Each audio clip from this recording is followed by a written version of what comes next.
Il y a eu d'abord, au cours des dernières semaines, des rencontres entre officiels marocains et leurs homologues français lors d'événements divers et variés. Cela nous avait quelque peu surpris compte tenu du profond malaise qui persistait alors depuis plusieurs mois entre Rabat et Paris.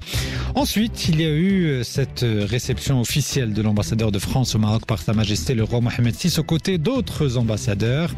Et tout récemment, une prise de parole remarquée de l'ambassadeur de France aux Nations Unies en marge du vote de la résolution de 1703 sur le dossier du Sahara marocain. Les prémices d'un réchauffement diplomatique entre les deux pays, ou du moins une énième tentative du partenaire hexagonal de renouer d'une manière ou d'une autre le contact avec l'allié de toujours.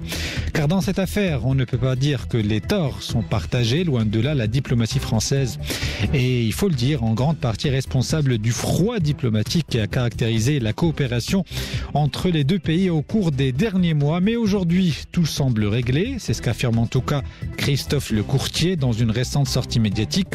Est-ce réellement le cas? S'agit-il là d'un retour à la normale ou bien d'une nouvelle page prometteuse dans les relations franco-marocaines? La nuance est importante et on en parle ce matin avec Hassan Alaoui, directeur de publication et cofondateur du magazine Maroc Diplomatique. Nous sommes le mercredi 15 novembre 2023. Il est 9h22. Voici vos décodeurs. Et c'est toujours un plaisir d'accueillir sur ce plateau Hassan Alaoui. Je rappelle que vous êtes cofondateur et directeur de publication du magazine Maroc Diplomatique et on est toujours ravis de vous accueillir les mercredis. Bonjour, Monsieur Hassan. Merci beaucoup. C'est notre petit rendez-vous Moi aussi, je suis ravi, d'autant plus qu'aujourd'hui je me retrouve seul. Oui, ça nous fera une belle expérience. Nous faisons un tandem, et puis voilà, on va parler de toute façon à bâton rompu, il y a l'actualité riche. Absolument, de toute façon l'actualité, quand on parle d'actualité internationale ou de géopolitique ou de relations inter-États, c'est vrai que l'actualité est toujours assez riche et assez dense. Et cette semaine, ce qui a attiré notre attention journalistique, c'est cette sortie médiatique de l'ambassadeur de France au Maroc chez l'un de nos confrères, où il a exposé en quelque sorte sa vision de l'avenir des relations entre les deux pays. D'abord, pour commencer, ce serait bien de planter le décor. C'est vrai qu'au cours des derniers mois, certains parlent de brouille diplomatique, d'autres évoquent un froid diplomatique, quand certains parlaient, à juste titre, peut-être d'ailleurs, d'une rupture totale des relations entre les deux alliés d'hier. Comment vous avez vécu cette période? On l'avait commenté à plusieurs reprises sur cette antenne, mais qu'est-ce que vous retenez de cette séquence ou de cette parenthèse? Moi, ce n'est pas un malaise, c'est une véritable crise. Donc, qui a entaché, si vous voulez, les relations franco-marocaines, et pour des raisons bien entendu explicites, d'autres qui ne le sont pas.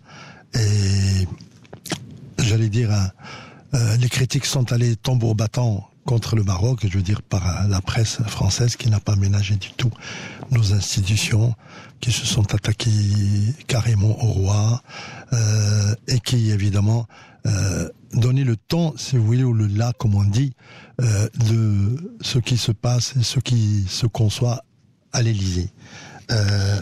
Donc aujourd'hui, on se réjouit que ces relations reprennent, mais elles reprennent, vous voyez, par le biais de la culture surtout.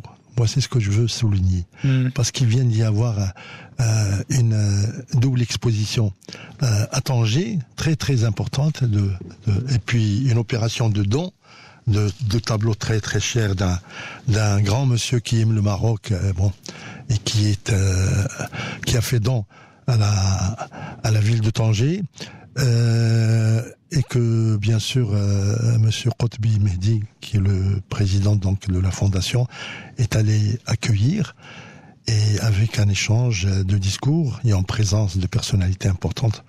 Vous parliez de l'ambassadeur. Mais moi, je ferai une différence parce que même en plein cœur de cette tempête diplomatique et de cette crise qui en est une, les échanges aussi bien culturels qu'économiques, que relationnels tout simplement, ne se sont pas interrompus pour autant. Moi, je mettrais une différence entre les échanges qui peuvent avoir lieu entre des deux côtés d'ailleurs dans plusieurs domaines, que ce soit le volet culturel, surtout le volet économique, et sur la crise diplomatique en tant que telle. Ouais, la crise diplomatique, bien évidemment, a eu lieu pour des raisons qui ont été invoquées côté français, notamment cette histoire, pardonne-moi l'expression, bidon, de soi-disant espionnage du président par le Maroc, ce qui évidemment a été démenti. Le Maroc a défendu son dossier et a apporté les preuves, n'est-ce pas, de cette forfanterie montée de toutes pièces par les milieux hostiles, parce que Pegasus est arrivé à un moment, évidemment, où il y avait une espèce de rapprochement franco-algérien, il ne faut pas l'oublier, n'est-ce pas? Oui. Et donc, le groupe parlementaire, si vous voulez, du président de la République française, c'est un groupe qui est absolument, au Parlement européen, c'est un groupe hostile qui a monté, toutes ces opérations, si vous voulez, ces campagnes anti-marocaines et tout. Et naturellement, il y avait aussi la personnalité, si vous voulez bien, du Maroc qui a refusé nettement et sèchement toutes ces accusations et qui s'est défendu. Et donc, c'est allé en approfondissant parce que l'orgueil du président de la République, il faut en parler maintenant simplement, il faut absolument, démystifier les choses. L'orgueil du président de la République française était que, naturellement, on va enfoncer le Maroc, d'autant plus qu'il y a aussi, et on vient à la diplomatie naturellement continentale, d'autant plus que le Maroc, comme on dit, est allé en Afrique. Il a creusé un petit peu les sentiers nouveaux en Afrique et il a pris les marchés, il a pris la place, si vous voulez, et c'est Pierre Juet qui l'a dit, il a pris la place de la France.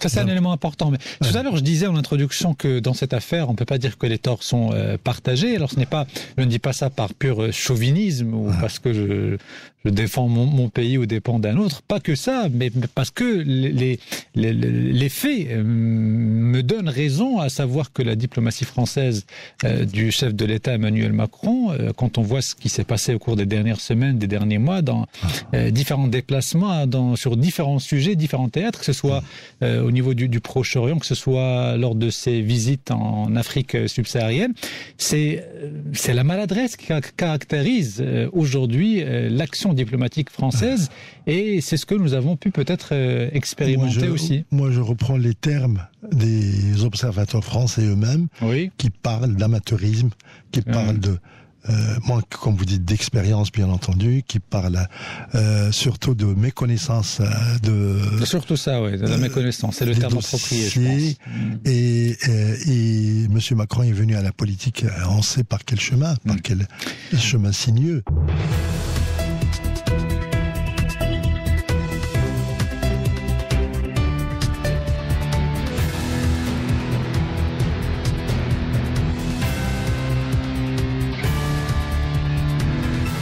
Vous écoutez Atlantique Radio, il est 9h37 et je suis en compagnie ce matin de Hassan Alaoui, cofondateur et directeur de publication du magazine Maroc Diplomatique. On parle ce matin des relations entre la France et le Maroc à la lecture de la récente sortie médiatique de l'ambassadeur de France au Maroc. Et juste avant le Flash Info, c'est qu'on a fait un petit peu le tour des principaux événements qui ont marqué cette phase de crise diplomatique entre les deux pays. Et moi, j'ai l'impression que l'élément qui nous a fait dire par la suite qu'effectivement, on était dans ce qui s'apparente à une prémisse d'un retour à la normale entre les deux pays, c'est la prise de parole de l'ambassadeur de France à l'ONU en marge du vote de la résolution 2703 sur le dossier du Sahara. Et je me rappelle très bien, Hassan Alaoui, lors de notre dernière émission, vous m'aviez dit que ce n'était pas anodin, que cette prise de parole de la France en marge du vote de la résolution onusienne, ça ne se passe pas tous les ans. Non. Comment vous l'interprétez ? C'est très très très rare que le représentant de la France prenne la parole après, la séance de vote pour exprimer un petit peu la position de la France, qui est donc le maintien des éléments de langage et de tout, surtout du soutien implicite ou explicite, de toute façon, dans un vote comme ça, c'est un soutien clair. Et cette fois-ci, donc, la France a tenu à le l'exprimer clairement et nettement. Mais ce n'est pas nouveau, ce soutien. Ce soutien, il est quand même, il a toujours existé depuis toujours, depuis que l'affaire a commencé en 1975, oui, avec Giscard, qui a soutenu donc la position marocaine. Ensuite, même le président François Mitterrand, et surtout Nicolas Sarkozy, qui a été un fervent avocat, si vous voulez, du plan d'autonomie et de toute façon de la position marocaine sur le Sahara. Donc, ce n'est pas inédit, sauf que cette fois-ci, ça a pris évidemment une certaine exemplarité parce que la France a tenu du haut de la tribune, je veux dire, des Nations Unies, la plus grande instance mondiale, a exprimé avec des mots clairs, simples, par le représentant de la France, je veux dire, le soutien. Et moi, je considère que c'est un soutien au plan d'autonomie, parce que il n'y a pas d'autre langage. Et évidemment, il se passe des choses aujourd'hui très importantes au niveau du Conseil de sécurité, et pour nous, c'est important. Je veux dire, c'est significatif, cette prise de position. Les choses qui se passent aujourd'hui, c'est que l'Algérie, n'est-ce pas, va accéder comme membre au Conseil, je veux dire, de sécurité, et que la politique algérienne aujourd'hui est en train d'être révisée. Ne serait-ce que parce que le président Tebboune a deux objectifs. Je veux dire, défendre ou donner l'impression qu'il défend mieux que tous les autres ce dossier du Sahara, n'est-ce pas? Et ensuite, jouer, si vous voulez, sur la place de l'Algérie, bien sûr, au Conseil et aux Nations Unies et naturellement dans la région. Et la preuve nous est donnée par la nomination, on va en parler tout à l'heure. On va en parler c'est le deuxième sujet programmé aujourd'hui. Nous allons y venir. Je ne veux pas brûler les étapes. Mais je reviens juste sur cette... Et la France. La France. Cette prise de parole de l'ambassadeur de France aux Nations Unies, c'est vrai que c'était une forme de soutien clair, le plan d'autonomie proposé par le Maroc, comme vous l'avez dit. Mais justement, cette prise de parole, elle n'est pas venue de nulle part. Ça a été, je pense, mûrement réfléchi et pensé, puisque juste avant, et on en parlait à plusieurs reprises sur cette antenne, malgré les prises de parole officielles côté français, comme quoi la France soutenait le Maroc, notamment sur la question du Sahara, mais en coulisses, notamment à travers les institutions européennes, le Parlement européen, on savait très très bien que le groupe parlementaire affilié à la majorité présidentielle française, travaillait en coulisses contre les intérêts du Maroc. Maintenant, la question que je me pose et que j'aurais envie de vous poser, est-ce qu'on peut dire que c'en est fini avec ces agissements? Quand on voit l'ambassadeur de France qui s'exprime sur le sujet, l'ambassadeur de France aux Nations Unies qui a pris la parole pour soutenir le plan d'autonomie marocain, est-ce que c'est un retour à la normale, selon vous? Ou est-ce qu'on doit rester sur nos gardes? C'est un retour heureux pour moi, personnellement, parce qu'il y a un concours de circonstances et des déclarations qui sont faites, et tout se recoupe aujourd'hui pour nous dire qu'il y a un réchauffement. Et ce réchauffement, bien sûr, il se traduit par des prises de parole au niveau international, des prises de parole, des déclarations officielles, bilatérales. C'est le cas de monsieur l'ambassadeur de France à Rabat, qui est un fervent défenseur évidemment de la relation privilégiée qu'il considère comme privilégiée. Ce n'est pas un ambassadeur commun. C'est quelque chose, c'est un monsieur qui est différent des autres, parce qu'il prend parti ouvertement, et parce qu'il aime beaucoup le Maroc, et il aime ce pays. Moi, il me l'a dit de toute façon. Donc, je considère que ce réchauffement va conduire un petit peu à une normalisation. À pas compter, bien sûr, mais c'est une normalisation qui se profile, et bien sûr qui va reprendre au fil du temps, parce que le président de la République française est obligé, il a été pratiquement incité, même voire poussé, d'aller dans le sens, si vous voulez, de cette reprise de relations avec le Maroc. Très bien. Je vous pose une question, et nous allons conclure ce premier sujet là-dessus, parce que je pense que c'est la question la plus importante en ce qui nous concerne. Quand on parle là d'un retour à la normale, d'un rétablissement des relations entre les deux pays, il y a une nuance, et ça dépend de ce qu'on veut et où est-ce qu'on veut aller. Est-ce que pour vous, ce qui se passe là actuellement au niveau diplomatique entre Rabat et Paris va nous conduire à justement un retour à la normale, c'est-à-dire une relation de coopération, j'ai envie de dire banale entre guillemets, ou est-ce que c'est peut-être l'occasion d'ouvrir une nouvelle page dans les relations franco-marocaines avec, côté marocain, l'attente d'une prise de position forte de la France sur le dossier du Sahara. Il y a le soutien historique, effectivement, comme ça a été rappelé, du plan d'autonomie marocain. Est-ce que, peut-être, côté marocain, on aimerait un geste encore plus fort ? Vous voyez ce que je veux dire ? Moi, je ne peux pas préjuger de ce qui va être. Oui, non, on essaie de se projeter. Mais je me projette évidemment dans le cadre de ce qui se passe, à savoir, c'est une normalisation qui est en cours, habilitée, bien sûr, à tout point de vue, et c'est aussi plus qu'un rapprochement en ce moment qui se fait. De toute façon, on peut même pas parler de rapprochement, on a toujours été, je veux dire, proche. Ce n'est pas une période de gel qui va évidemment empêcher l'économie, les échanges commerciaux, culturels, surtout, comme on l'a vu à Tanger avec la double exposition qui a eu lieu, où Jacques Lang était présent, il faut le souligner, et l'ambassadeur de France, comme vous disiez tout à l'heure, avec Mehdi Qotbi, et le fameux donateur français qui a donné 350 pièces de peinture, ce qui n'est pas, ordinaire. Et donc, aujourd'hui, pas à pas, on est en train de franchir les étapes, si vous voulez, d'une relation explicitement positive, qui va faire un petit peu retourner la manivelle et nous conduire évidemment à la situation hantée, n'est-ce pas ? Et moi je fais confiance c'est une révolution douce dans ce que vous avez appelé la nouvelle donne tout à l'heure. Oui.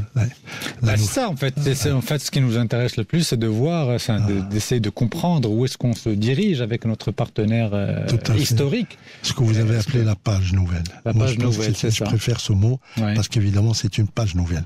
On va enterrer tous ces sarcasmes et toute cette crise. Après on verra au plus haut sommet des deux États d'ailleurs si effectivement on se dirige vers cette nouvelle page ou pas. En tout cas l'avenir nous le dira. Il nous reste un petit quart d'heure pour évoquer le deuxième sujet. Là, on va tourner notre regard vers le côté est du Royaume du Maroc avec ce qui se passe, l'actualité politique.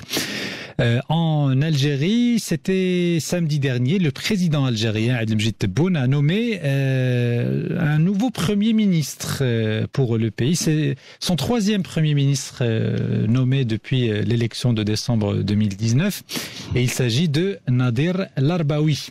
Il était jusque-là directeur de cabinet de la présidence, mais depuis quelques mois d'ailleurs, depuis mars 2023, il remplace un certain Ayman Ben Abdelrahman en poste depuis juin 2021.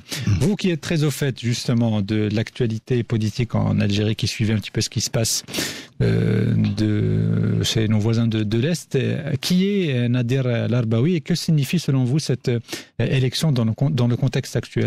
Alors moi, je vois dans cette nomination une double détente. Le président algérien se prépare aux prochaines élections et il a besoin, bien sûr, si vous permettez, de cadrer un petit peu tout ce qui se passe au niveau économique et social, parce que ça bouge quand même en Algérie. Il y a des problèmes très très graves d'économie.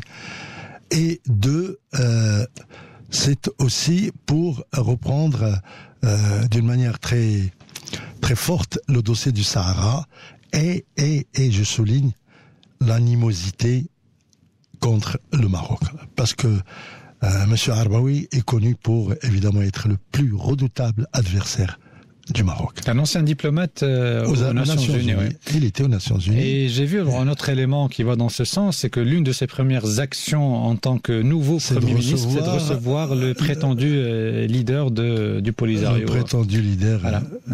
Vous savez que c'est pas anodin. C'est pas le leader entre guillemets du Polisario est parti en catimini en Espagne pour se faire soigner. Oh oui. N'est-ce pas ? Ça va encore, ça nous saura tarder de rebondir. Mais toujours est-il que c'est ce double objectif que Monsieur Tebboune s'efforce de réaliser, à savoir l'animosité marocaine pour cadrer les choses au niveau du Conseil de sécurité, parce que l'Algérie rentre au Conseil de sécurité à partir du 1er janvier. Et ce n'est pas un hasard qu'on ait envoyé aussi un redoutable adversaire du Maroc à New York, n'est-ce pas, qui était ambassadeur et qui est déjà là-bas et qui travaillait contre le Maroc. Et ce n'est pas un hasard que, évidemment, au niveau aussi, des conseils, d'une certaine ligne, d'une philosophie, du dossier, qu'il y ait un Premier ministre comme justement celui-ci. Si je comprends bien, à travers ce que vous dites, en fait, la politique interne en Algérie est déterminée par le prisme marocain. Tout à fait. Tout à fait. Le Maroc est au cœur du pouvoir algérien. C'est clair, depuis 1963 et même avant. Vous savez, il y a un livre qui vient de sortir, rédigé par un historien marocain très brillant, c'est Gilali Adnani, et qui relance le dossier des archives que le Maroc sur lesquelles insister envers la France, parce que la France possède toutes les archives sur le Sahara depuis 1880. Et la France a refusé de les céder au Maroc, et c'est la preuve tout simplement de comment la France, évidemment, à l'époque, avait partagé le Maroc avec, évidemment, l'Espagne, et comment elle a construit, et fabriqué un problème dont nous héritons un petit peu les séquelles aujourd'hui. Et c'est là qu'on se rend compte que tous les sujets sont liés, en fait. Aussi bien le premier sujet programmé aujourd'hui que le deuxième, et aussi quand on parle des relations entre le Maroc et l'Algérie, on ne peut pas en parler sans omettre d'évoquer les relations entre le Maroc et la France, entre le Maroc et l'Espagne. Tout est lié dans cet espace géopolitique. Et justement, tout l'enjeu pour le Maroc, c'est de tirer son épingle du jeu. C'est le cas de parler d'une quadrature du cercle aujourd'hui. Parce qu'il y a la France, il y a l'Algérie, il y a le Maroc, il y a l'Espagne, évidemment. Nous avons eu la tristesse, si vous voulez, d'hériter d'une double colonisation, ce qui nous a fallu, à chaque fois, négocier avec une partie, et ce n'est pas une négociation globale, n'est-ce pas, qui nous aurait permis de parachever notre intégrité. C'était une négociation parcellaire et très très très difficile. On nous a restitué. C'est vrai qu'on ne le dit pas assez. Il faut le souligner. Le parcours d'indépendance du pays était long et pas évident, quoi. C'est défini en 58, Tarfaya, seulement le Sahara marocain en 75 et seulement une partie. En 79, nous avons repris bien sûr le Villa Cisneros, Dakhla, et donc Ouad Dahab, comme on dit. Et tout ça, c'est un processus qui n'est pas fini. Et jusqu'au nord, bien sûr, il y a des îlots qui sont marocains, en dehors de Ceuta et Melilla, n'est-ce pas? Tout ça, c'est une décolonisation qui a été vraiment au niveau du Maroc fracassante et injuste. N'est-ce pas? Et c'est pour ça que nous devons avoir, une vision, grâce à Sa Majesté, que Dieu le préserve, une vision unifiée, cohérente.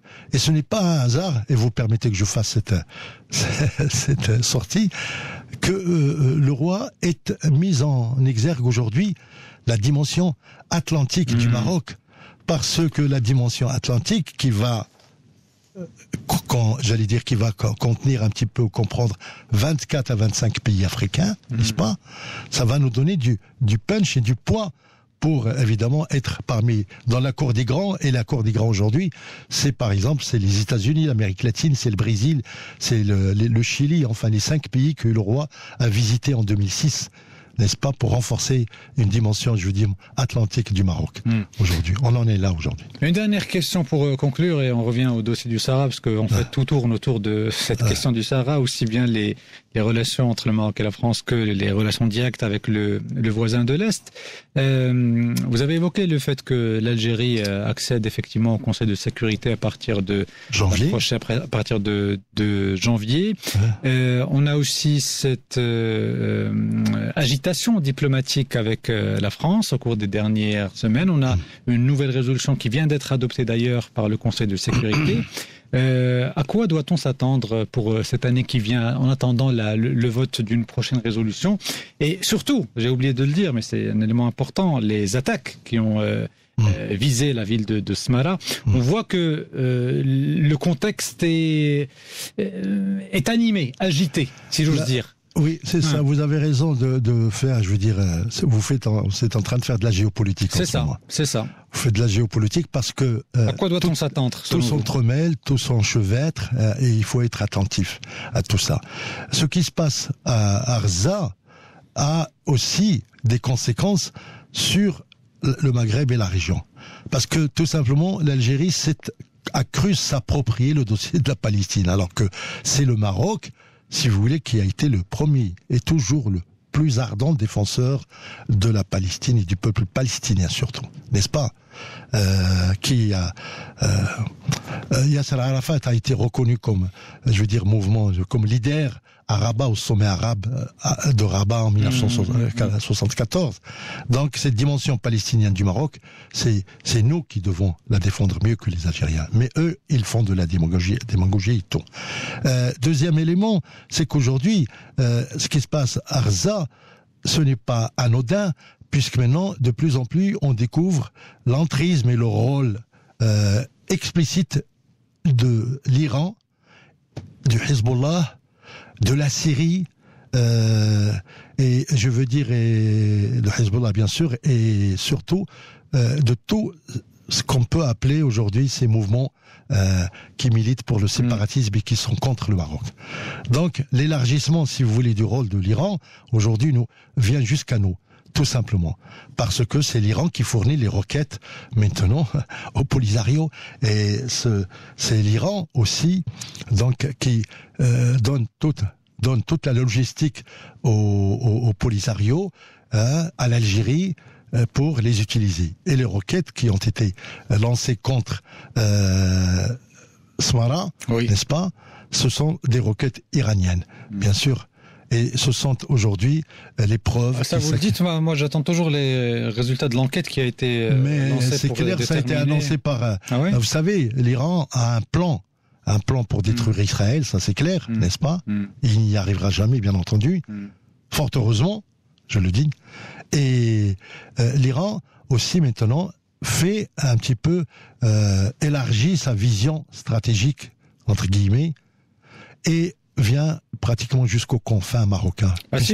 Si j'ai bien compris, et nous allons conclure là-dessus, l'attaque de Smara, c'est simplement dans l'ordre des choses aujourd'hui, dans la géopolitique iranienne. Pour terminer, effectivement, je vous ai lancé sur une question pour essayer de nous projeter vers l'avenir de ce dossier du Sahara. Et si j'ai bien compris, si je synthétise, corrigez-moi si je me trompe, mais en termes de menaces, la vraie menace qui se profile à l'horizon, ce n'est pas tant le voisin de l'Est, mais l'Iran, si j'ai bien compris. Bien entendu, c'est l'Iran, puisqu'il y a une complicité irano-algérienne claire qui a été prouvée. Tout simplement, la fourniture d'armes. Vous croyez que le Polisario fabrique, je veux dire, les Scud ou d'autres fusées comme ça? Non. Il faudrait quand même qu'ils se les procurent par le gouvernement algérien, lequel le gouvernement algérien n'a pas d'armement, je veux dire, industrie d'armement de roquettes et tout. Donc tout ça, et on a découvert, quand on a analysé le matériau, je veux dire, des roquettes lancées, on a vu qu'il y avait donc la marque de l'Iran. Bon, écoutez, nous allons conclure là-dessus. Merci beaucoup Hassan Alaoui. On a fait le tour des sujets que nous voulions aborder ce matin. C'est toujours un plaisir de vous accueillir et d'échanger avec vous. À deux, effectivement, à deux. C'est toujours un plaisir d'échanger avec vous, Hassan Alaoui. Au plaisir de vous retrouver prochainement pour d'autres émissions et d'autres débats. Bientôt 10h sur Atlantique Radio. Vous retrouverez dans quelques instants Mourad Bab'a pour le flash d'information en langue arabe. Il ne me reste plus qu'à vous souhaiter une excellente fin de matinée à l'écoute d'Atlantique.